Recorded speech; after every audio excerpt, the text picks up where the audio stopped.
celle qu'on ne présente plus.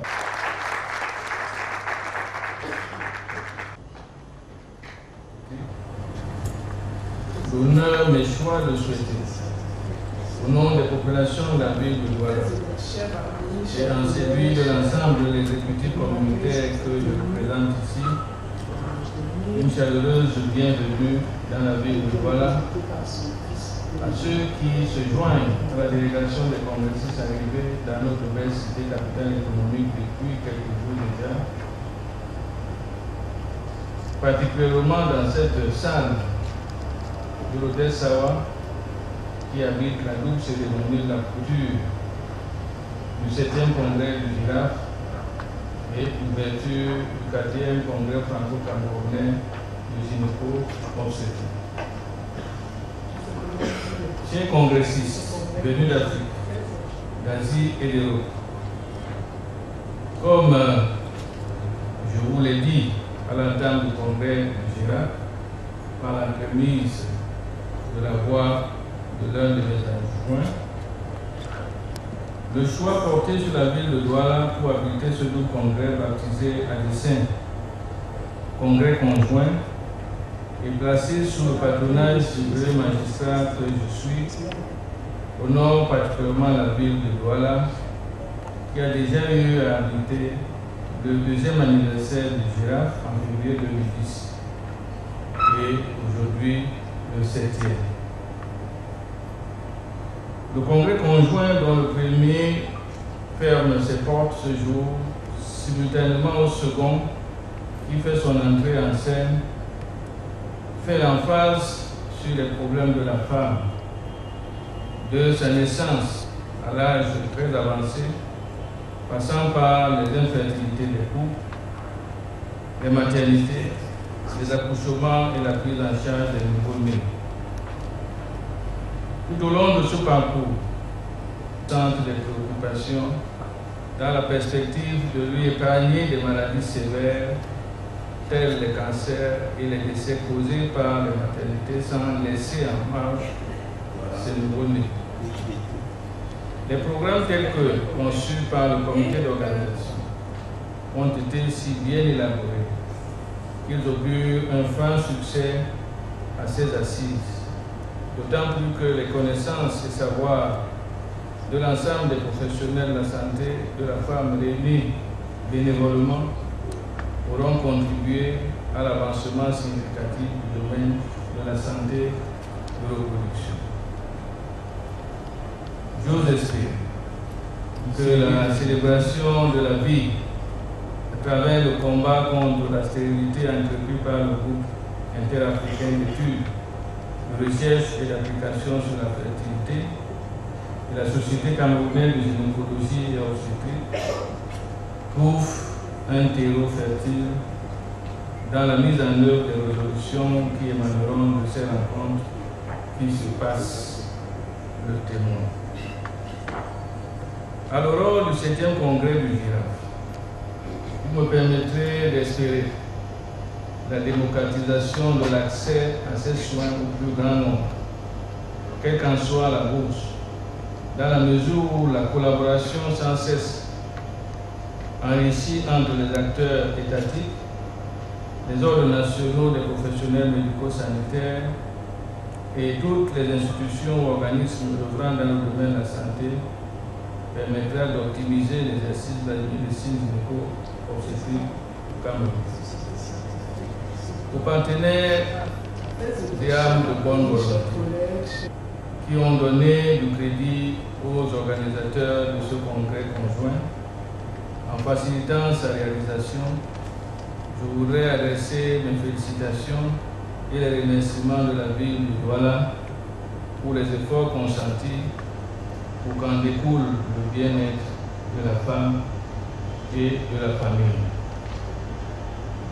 Pour mieux conjuguer leurs efforts et tirer le meilleur de la synergie d'une action commune, les deux congrès qui auront mutualisé toutes les sommités médicales, tous les professionnels de santé, bénévoles et mécènes pour cette clause qu'est le don de vie, participe à l'heureux dénouement dans le combat qui mine les familles et les couples, combat contre la stérilité. Je formule le vœu que les travaux du 4e congrès franco-camerounais gynéco-obstétrique soient aussi fructueux que ceux du 7e congrès du GIRAF, afin que la coopération et la collaboration demeurent à la faveur de la célébration de la santé et de la vie.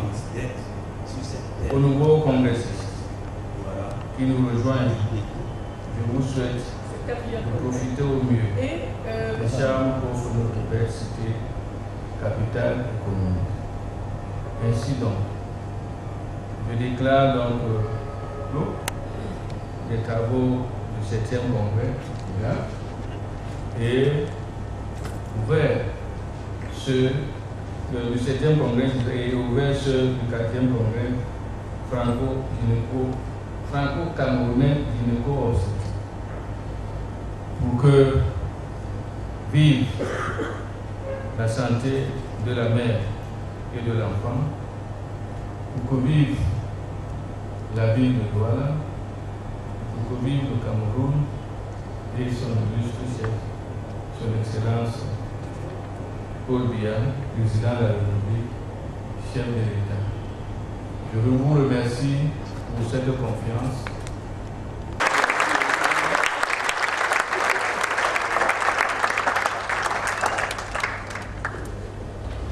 Le congrès franco-camerounais, comme les années précédentes, insiste énormément sur la santé de la femme et de l'enfant, notamment pour diminuer la mortalité maternelle. Et cette année, nous insistons particulièrement sur les infections gynécologiques et les infections obstétricales. Nous avons également toute une partie sur l'administration de la santé, notamment la prise en charge des indigents dans les hôpitaux au Cameroun et également au niveau de la formation des sages-femmes. Alors, l'intérêt étant quand même un partage d'expériences professionnelles entre les professionnels de France et les professionnels du Cameroun. Et nous travaillons énormément avec la Société des gynécologues obstétriciens du Cameroun, la Société africaine des gynécologues également. Est-ce qu'on peut avoir une idée des chiffres, des statistiques concernant cette pathologie d'infection qui malmène la femme, surtout pour ce qui est du Cameroun? Alors, il y a quand même plusieurs types d'infections.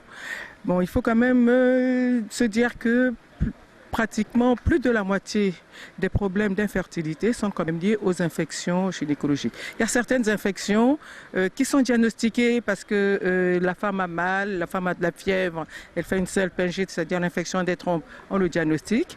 Mais il y a également certaines infections qui sont à bas bruit, on ne s'en rend pas compte, la femme a un tout petit peu mal au ventre, ça ne la gêne pas, mais ces infections-là peuvent quand même avoir des conséquences ultérieurement, notamment au niveau de la procréation. Durant le congrès, on a noté avec insistance la problématique des coûts des soins, les coûts d'accès au traitement, qui sont certes disponibles, mais pas accessibles à toutes les bourses. Qu'est-ce que vous faites pour démocratiser les traitements? Alors, nous sommes des soignants. Nous sommes des techniciens, si on peut dire, et le gouvernement du Cameroun prend quand même en compte de façon très importante ce problème-là. Et c'est pour ça qu'ils sont en train quand même de réfléchir, là vous le savez mieux que moi, sur la couverture santé universelle. Et d'ailleurs, lors du congrès, il y a toute une séance qui est prévue vendredi matin, parce qu'il est évident, comme vous le dites, que la santé, c'est pas uniquement les soins, mais c'est tout ce qui entoure les soins, tout ce qui est administratif, et c'est une grande chance au niveau de ce congrès qu'on puisse parler de tous ces problèmes-là. Mais effectivement, c'est un problème important, puisque parfois un patient, que ce soit une femme ou un homme, vient consulter en disant « bon, j'ai telle pathologie, j'ai un fibrome par exemple ». Le médecin lui dit « bon, je vais vous opérer » et la personne revient 1 an, 2 ans plus tard parce qu'il fallait trouver l'argent. Et la pathologie d'il y a 1 ou 2 ans n'est plus la même chose. Hein, donc effectivement, c'est un problème qui est préoccupant. Et comme je vous l'ai dit, le gouvernement tient vraiment cette question, moi, considère quand même que c'est une question très importante avec la couverture santé universelle qu'ils sont en train de mettre en place. Nous sommes contents et fiers de cette première partie qui s'est tenue dans d'excellentes conditions. Et vraiment tous nos congressistes, ceux qui partent, ceux qui arrivent, sont très heureux. Nous aurons en tout, à la fin de ce congrès, une population de 400 à 450 personnes qui auront assisté à ce congrès. Nous avons été lourdement soutenus par monsieur le délégué du gouvernement, la communauté urbaine de Douala, qui nous a offert hier une belle soirée. Mais il y a surtout sur le plan scientifique d'excellentes communications. Il y a eu 4 ateliers qui étaient très courus et il fallait pratiquement tirer les congressistes de salles pour qu'ils puissent quitter les salles. Bon, à partir de demain, ça va être les communications scientifiques. Le congrès franco-camerounais, le congrès de Giraffe s'est terminé ce soir. Et aujourd'hui, c'était une journée conjointe encore où les deux congrès se sont croisés. Donc voilà, le bilan est très positif et nous pensons que ce sera de même pour le deuxième congrès.